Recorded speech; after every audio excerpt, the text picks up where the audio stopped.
My name is Javier Cortez, and I don't care what the reports say. My sister didn't run away. Lydia was 17, smart, shy, but proud of finishing early. She worked hard, skipped a grade, and she was finally graduating a year ahead of schedule. Graduation night was supposed to be a big deal for her. We got to Crestwood High just before the ceremony started. The sun was low, parents packed the bleachers, and the gym had that smell: polish, sweat, and flowers. The folding chairs squeaked, the mic buzzed, and we cheered when her name was called. She looked nervous walking up to the stage.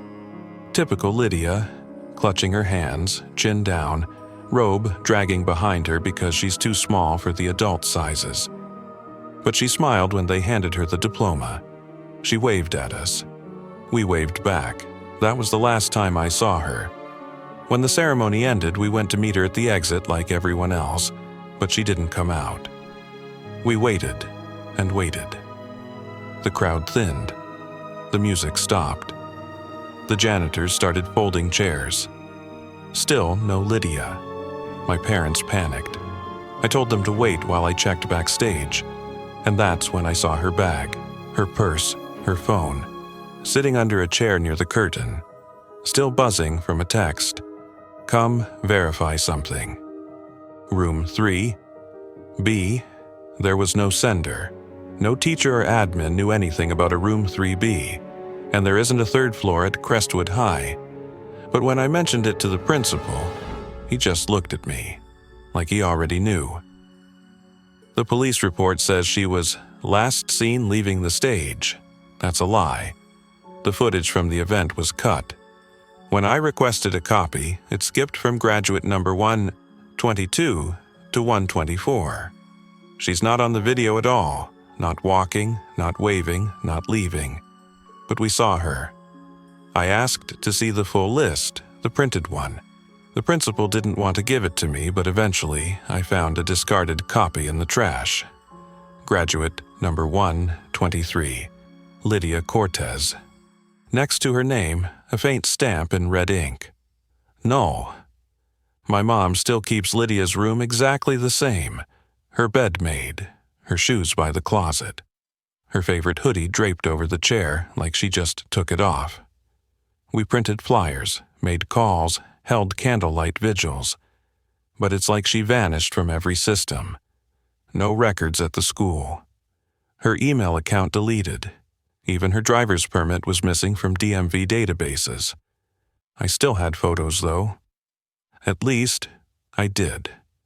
Because 3 days after her disappearance, I woke up and checked my gallery and every photo of Lydia was gone. Just gone. Group pictures? She was cropped out. Selfies with her? Just me, smiling at empty space. Even her class photos, the prints on our wall, had faded. But the frame still had a smudge, like something had pressed its face there, from the inside. I tried calling her number 1 more time. This time, someone picked up. There was no voice, just breathing, wet, raspy, like it came from someone who hadn't used their throat in a long time. I whispered her name, and a voice whispered back, "Graduate number 123 is still in session." Then the call dropped.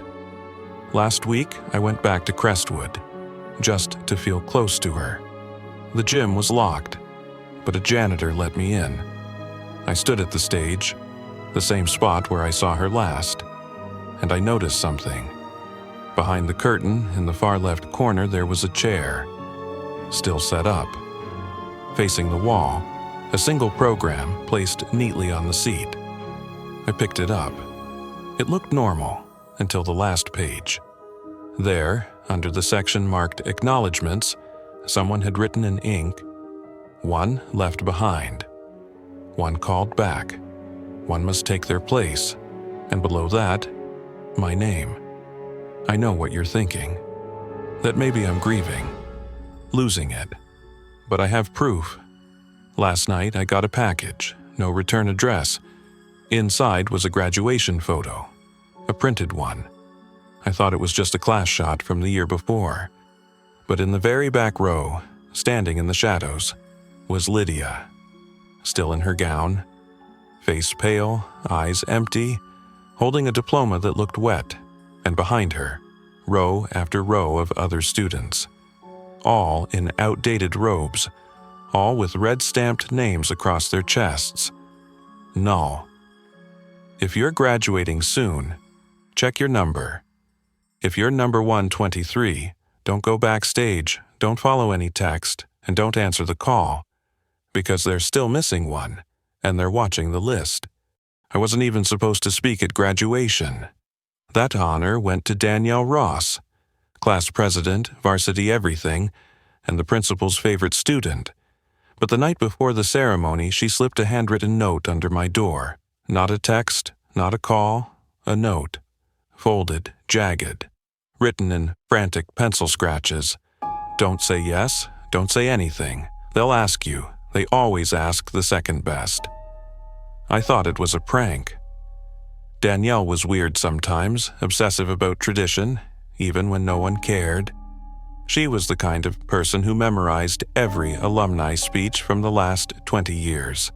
So maybe this was just some dramatic farewell, but then I got the call from the school. The secretary's voice was dull. Danielle had fallen ill. I was next in line. Would I step up and deliver the speech? Of course, I said yes.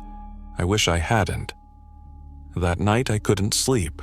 My thoughts kept skipping like a scratched CD. I'd try to write the speech, but every time I started, I felt watched. Not just from the window or closet, but from behind my words, like something didn't want me to say the wrong thing.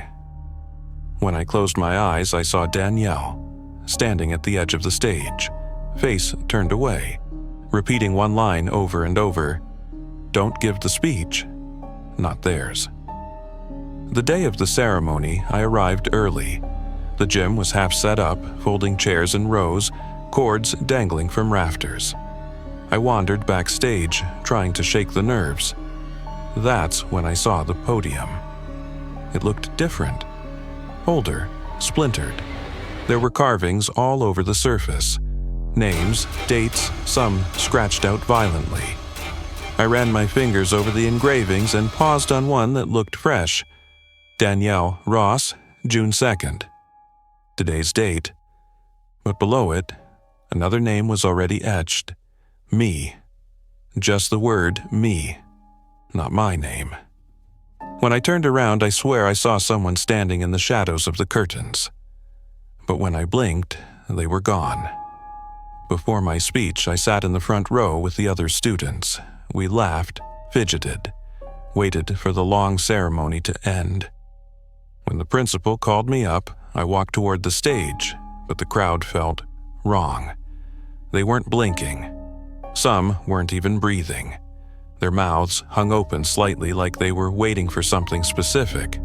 I stepped behind the podium, and the mic turned on before I touched it. The paper in my hands, the speech I wrote, was blank. I blinked hard, still blank. The principal stepped close behind me. His voice was right in my ear. The real speech is already inside you. Just open your mouth. I don't remember what I said. The words came out on their own. It felt like vomiting thoughts that weren't mine. Names I didn't know. Rules I never learned. Apologies to something called the honored void. And everyone clapped. That's what scares me most. They clapped like they'd heard it before, like I had passed some kind of test. Afterward, the principal handed me a sealed envelope. It wasn't my diploma. Inside was a single sentence: "You are now bound." That night, I checked the school website. A live stream replay of the ceremony was already up, but when I clicked it, I didn't see me. I saw Danielle standing at the podium, delivering a speech I never wrote, word for word, but her voice was shaking, and behind her, the students weren't clapping. They were screaming silently, mouths wide open, no sound, no escape. I tried calling Danielle's parents. Her number was disconnected. They told me she never came home. The next morning, I found a new note under my door. Same handwriting, same pencil smudges. Good job, now pass it on.